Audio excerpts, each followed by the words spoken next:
Wesh la team, 6ix9ine nous arnaque vraiment, mais vraiment c'est un truc de fou. Il y a une révélation de Lil Durk. Je rappelle Lil Durk, c'est le mec qui est en embrouille avec 6ix9ine en ce moment. Il y a une révélation de fou, donc restez jusqu'à la fin, je vais tout vous expliquer. Sur ce la team, j'espère que vous portez bien.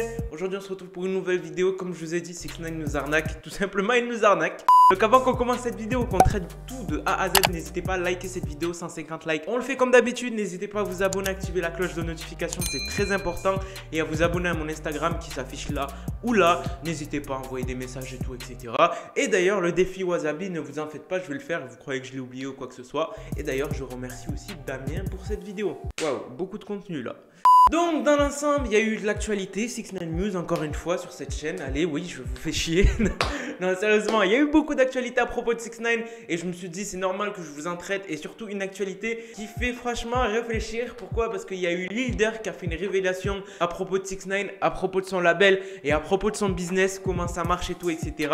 Et franchement, si c'est réel, ça expliquerait beaucoup de choses à propos de 6ix9ine. Il y a eu aussi par la suite Lil Reese, vous savez, la personne qui est avec 6ix9ine, qui l'a menacé de mort. De toute façon, je vous explique tout par la suite, vous connaissez. On a eu aussi 6ix9ine qui va apparaître dans un prank. Là je viens juste m'en rendre compte que c'est vrai. Et 6ix9ine va apparaître dans un prank qui va sortir demain. Donc beaucoup d'actualités comme je vous ai dit, et beaucoup de vidéos drôles qui vont pop. Sur ce la team, je vous laisse avec la suite. Tout est traité à l'intérieur, c'est mieux, donc je vous laisse. On a Lil Durk qui nous a largué un gros secret, c'est même le sujet principal de la vidéo. Il a dit qu'il y a quelqu'un du label de 6ix9ine qui les a contactés indirectement via ses proches et tout, etc. Et qui leur a proposé de continuer à clasher pour 3 millions de dollars. Vous imaginez la team, 3 millions de dollars pour que le clash entre 6ix9ine et Lil Durk.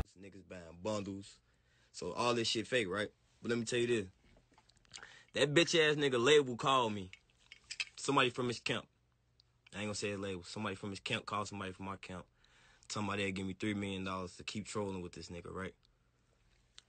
Dead. I hope y'all on here looking and listening. That shit dead, man. I never turn my back on the fucking streets. Ever. I'm the fucking voice, you know what I'm saying? That money shit ain't gonna change a motherfucker. So I ain't gonna never respond to this nigga ever fucking again. Continue jusqu'à son label, enfin jusqu'à ce que l'album sorte dans la globalité.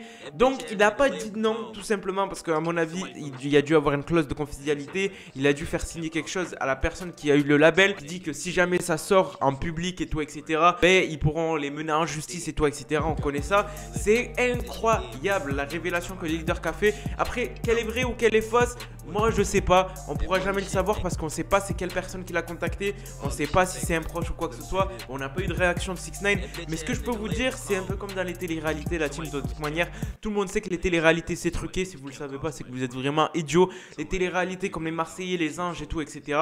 Tout le monde sait que c'est truqué. Tout est fait pour que les gens y aient de l'audimat et tout, etc. Et c'est la même chose avec 6ix9ine.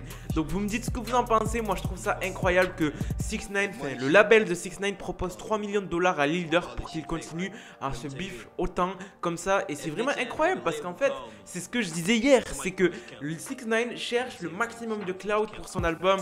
Bon, on le comprend. On a une info qui est quand même incroyable. On a Lil Reese, donc Lil Reese lui aussi qui est en bif avec 6ix9ine. 6ix9ine qui se fout de sa gueule depuis qu'il s'est battu et qu'il s'est chié dessus. Enfin, allez voir pourquoi. En gros, il a dit arrêtez de me faire chier en gros et me chier dessus et tout, etc. Ou me faire chier dans la globalité. Je vais tuer sa mère, sa grand-mère et toute sa famille. Donc arrête de faire ça pour le cloud. Genre, c'est vraiment incroyable ce qu'il a dit. Là, c'est vraiment une menace. C'est vraiment une menace. C'est une menace de qu'il a propagé sans citer de nom, sans citer 6ix9ine ou quoi que ce soit. Mais on comprend que ça vient de 6ix9ine, que c'est pour 6ix9ine. Parce que 6ix9ine, il abuse ces derniers temps. Hein, il a refait la bagarre où il s'est chié dessus. Il a fait une affiche où il avait mis Lil Reese, le gâteau là, où il avait dit qu'il y a du caca à l'intérieur. Mais c'est incroyable. 6ix9ine se fout ouvertement de sa gueule. Mais il n'y a plus aucun respect. Il n'y a plus aucun respect.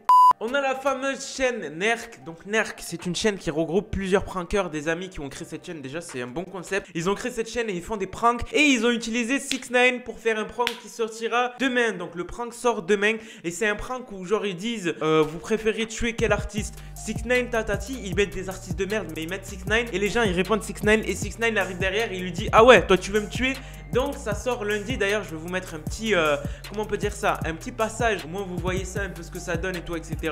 Il y a plein de prankers américains. C'est une chaîne qui regroupe les plus gros prankers américains. Donc ils ont fait 6ix9ine, ils ont ramené 6ix9ine. D'ailleurs, je sais même pas si ça leur a coûté énormément ou 6ix9ine il a fait de bon cœur gratuitement, mais c'est incroyable. Et on a 6ix9ine qui s'est amusé à fumer une cigarette. En gros, il dit tout simplement, il parle de l'album dans la globalité. J'ai pas eu la traduction en entière, donc moi je vous fais juste le passage où il fume la cigarette et il commence à s'étouffer avec. C'est incroyable. C'est vraiment un troller. C'est vraiment un troller. En plus, le mec il a du mal à fumer la cigarette. Moi je fume pas et tout, etc. Mais pour tous ceux qui fument, vous allez capter. Il fait exprès de mal fumer. Il va s'étouffer. Et genre il fait exprès de pas aspirer la fumée. Qu'il n'arrive pas. Il faut savoir que 6ix9ine ne fume pas. Tout simplement, il ne fume pas. Parce qu'il est. Comment on dit ça? Il a de l'asthme. 6ix9ine a de l'asthme, ce qui fait qu'il peut pas fumer. Donc voilà. Donc voilà, vous l'avez vu la team, si c'est réel, ça expliquerait que tout ce qui s'est passé avec 6ix9ine, tous les bifs qu'il a eu avec certaines personnes comme Casanova ou des trucs comme ça, tout a été surjoué. Il y aurait eu même l'aide des labels avec des aides financières qui pousseraient les gens à le critiquer, à le truc, ça expliquerait beaucoup de choses, son comeback et tout, etc. Franchement, si c'est réel, ça pourrait expliquer beaucoup de bifs qu'il a eu 6ix9ine avec plein d'autres artistes, ce qui expliquerait pourquoi avec Trippie Redd, il est resté en bif énormément de temps, qu'ils ont fait des lives où ils s'insultaient. Peut-être que c'est les labels qui les payaient pour faire ça, pour faire leur promo. Qui sait? Si c'est réel, c'est vraiment incroyable. Et je remercie en tout cas Damien pour m'avoir fait pop toutes ces actualités. Donc voilà la team, on va passer aussi aux dédicaces. N'hésitez pas à drop des dédicaces, je crois qu'il n'y en a que 3 là. Grosse dédicace et gros shout-out à Younes CR7. On a Cathy et Limsa69. Grosse dédicace à vous, je vous remercie la team d'être présent. On approche les 38 000 abonnés, ça fait plaisir. Il y a à peine un mois, je crois qu'on était à 34 000 ou 35 000. Ça fait extrêmement plaisir. Et surtout que je vois que les vidéos augmentent et tout, les vues et tout. Et ça fait plaisir, je vous laisse, c'était Moha, n'hésitez pas à drop le like. Sur ce, peace.